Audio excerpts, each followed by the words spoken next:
अस्सलाम वालेकुम students, how you fine students. Students paraphrasing चल रही है, हमारी कैरेक्टरिस्टिक्स चल रहे हैं और इसमें आज है उन्वान हमारा।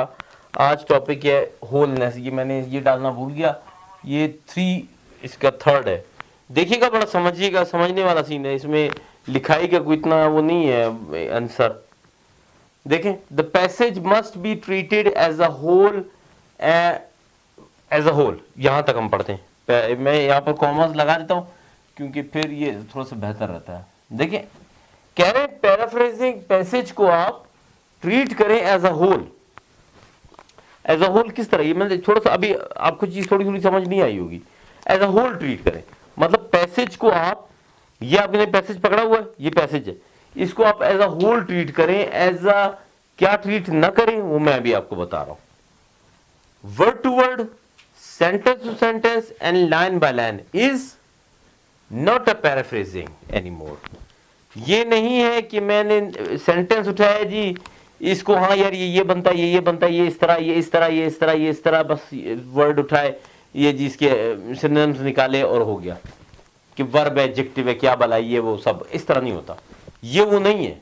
अब ये क्या है, ये असल में कमाल है इसका, कमाल है होलनेस का। होलनेस को जब तक नहीं समझेंगे तो चीज बेहतर आपको समझ नहीं आएगी।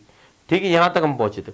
Until a passage is grasped as a whole. अब आपको आई बात समझ में कि जब तक पैसेज को आप ग्रैप्स नहीं करेंगे। देखो, जो इसके रूल्स है ना, जो मैंने करवाए थे इमरजेंसी में, जो करवाए थे वो ये थे। अब इमरजेंसी केस चल रहा था ना, इस वजह से मैंने ये करवाया था। मैं इसमें यकीन करो, आप मैं नहीं पढ़ा था, मैं हैरान हो रहा हूं कि ये चीज मैंने करवाई थी और मैंने ये चीज बयान ही नहीं की। तो वो इमरजेंसी थी, इमरजेंसी में फिर इमरजेंसी वाला काम ही होता है। इमरजेंसी ये थी कि एग्जाम सर पे आए हुए थे। देखिए, आपने पैसेज को पढ़ना है, पैसेज को पूरा पढ़ना है, मतलब 1 टाइम, 2 टाइम, 3 टाइम, मतलब 4 टाइम, तावक्ते के वो आपको समझ पूरा ना आ जाए कि इस, अक्सर आपसे पूछा, आपसे कोई बंदा पूछे इसमें क्या बताया गया है, आप बोलो जी इसमें ये बताया गया है, ऐसे बता दो आप। फिर इसका मतलब है अब आप इस काबिल हो कि आप पैराफ्रेजिंग कर सकते हो। जब आपने उसको ग्रैप्स कर लिया, ठीक है ना, बिल्कुल आपने उसको जकड़ लिया, ये क्या चीज है, 2 वर्ड में आप इसको बता सकते हो कि क्या चीज है। इसको होते बोलते हैं थीम को पकड़ना। देखो, इसी से रिलेटेड है थीम को पकड़ना। थीम को पकड़ना ऐसे होता है कि फॉर एग्जांपल कोई पैसेज जो लिखा हुआ है, पैसेज आप पढ़ते हैं तो उसमें उसकी एक थीम होती है। उस थीम को आपने ग्रैप्स करना है कि यार इसकी थीम क्या है।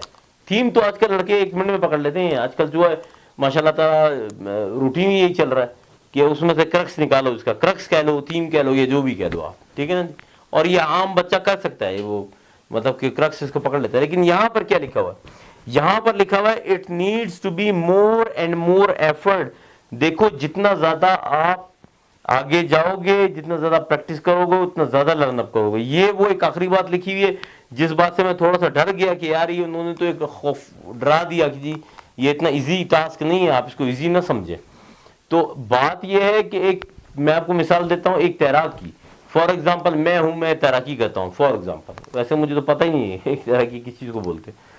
तो मैं तैराक हूं, तैराकी करता हूं, अब मैं तैराकी कर रहा हूं, ठीक है ना जी। तो एक दफा मैं तैरूंगा, 2 दफा, फिर मेरे पास कोई ऐसा चांस बनेगा, दोस्तों प्रोग्राम बनाएंगे, चलो यार कहीं ओपन में चलते हैं। हम कराची गए जी, वहां ओपन में कोई ऐसा एरिया जहां पर हमने की, वहां पर हमने हर्डल्स देखी। अब आप नोट कीजिएगा, मैंने एक काम वाटर में तैराकी की थी, एक पूल में मैं गया था, वहां मैंने सीखा था एक भाई से। फिर वो कूल वाटर था, बिल्कुल काम वाटर था, मैं उसमें की थी। अब मैं आ गया हूं किसी छोटी सी झील में, उस झील में मैंने एक जगह में की है, उस झील में भी थोड़ा सा प्रॉब्लम आ गया। अब मैं गया हूं एक थोड़ा से हार्ड एरिया में, मतलब फॉर एग्जाम्पल मैं एक समंदर टाइप में चला गया हूं, वहां मैंने एक एरिया मुख्तस किया है जो सेव में इसमें करनी थी। अचानक क्या हुआ जी, वाइल तैराकिंग के जी हुआ यूं कि कोई हवा चली है, ऐसा कुछ हुआ कि पानी का फ्लो मुतासिर हुआ, ऊपर नीचे हो गया, कुछ हो गया। अब मेरी प्रैक्टिस काम आएगी। ये पूरी कहानी मैंने आपको इसलिए बताई है कि it needs to be more and more effort.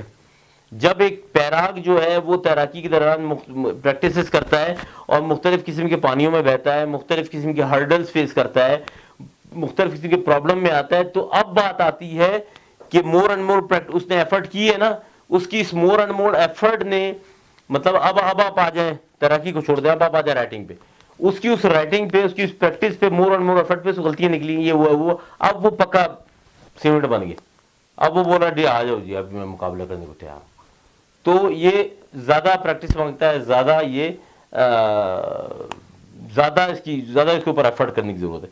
ये चीज अगर आपकी समझ में आई है तो इंशाल्लाह ताला कोई शक नहीं है कि आपको इसमें कोई मसला हो। इसकी एक सिंपल छोटी सी एक टेक्निक बताऊं। टेक्निक ये है, आप कुछ भी पढ़ रहे हो ना, ऐसे ही नॉवल तो आप शुगर में पढ़ते हैं ना, मतलब ऐसी कोई प्रॉब्लम नहीं है, ऐसी तो नॉवल पढ़ते हैं, ठीक है ना। नॉवल आप पढ़ रहे हैं, एक पैराग्राफ पकड़ लिया ना, तो आप खुद ब खुद पढ़ लेंगे यार इसमें कहना क्या चाह रहा है वो बंदा, इधर की बातें उधर की बातें, ये बातें, असल मेन थीम क्या है। अगर आप वो मेन थीम पकड़ ली, आपने, आप नॉवल रीडर हैं, आपने वो मेन थीम पकड़ ली, बस इसका मतलब है आप पानी में बह रहे, आप पानी में बह रहे, आप पैराकी में माहिर हो रहे।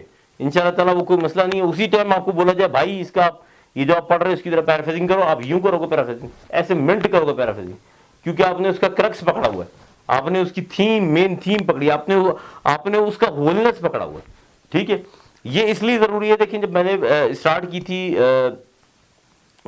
अभी रिसेंट जो वीडियो आपने देखी, कि मैं असल में पोएट्री पे जा रहा था, पोएटिक डिवाइसेस पे जा रहा था, लेकिन मसला ऐसा है कि यहां पर इसकी थोड़ी नो एंड हाउ होना जरूरी है कि how to paraphrase a passage की आप किस तरह करते हैं। पैसेज भी आपको आ जाएगा, कवर हो जाएगा। वो जो एक था, एक इमरजेंसी केस था, वो मैंने कर दिया, लेकिन अभी मैं नोट कर रहा हूं कि वो ये भी जरूरी है, इसका भी नॉलेज होना जरूरी है। फिर इंशाल्लाह ये भी चला जाएगा, इस पे हम चले जाएंगे इंशाल्लाह, उस पे भी, पोएट्री पे भी। तो थैंक यू वेरी मच, अस्सलाम वालेकुम।